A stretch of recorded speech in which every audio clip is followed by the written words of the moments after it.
லூடைட் போராட்டம். லூடைட் போராட்டம் என்பது 19ஆம் நூற்றாண்டில் இங்கிலாந்தில் நெசவுத் தொழிற்சாலையில் தானியங்கி இயந்திரங்களை, ஆட்டோமேட்டிக் மிஷினரிகளை அறிமுகப்படுத்தினார்கள். அந்த மிஷினரிகளை அறிமுகப்படுத்தியதால் திறமையான நெசவாளர்கள் வேலையை இழக்க வேண்டி வந்தது. பல பேருக்கு ஊதியம் குறைக்கப்பட்டது. இதனால் தங்கள் வாழ்வாதாரத்தை கண்டு அஞ்சிய தொழிலாளர்கள்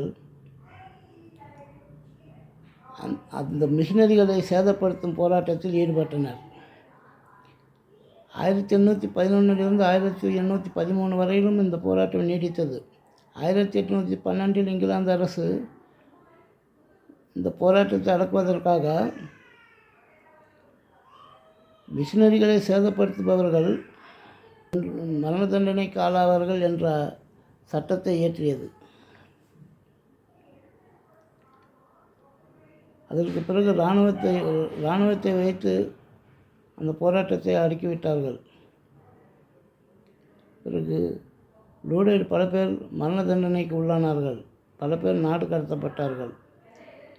அன்றிலிருந்து புதிய தொழில்நுட்பத்தையோ அல்லது ஒரு புதிய நவீன எந்திரத்தையோ எதிர்ப்பவர்களுக்கு இந்த லூடைட் என்ற பெயர் வழங்கப்படுகிறது.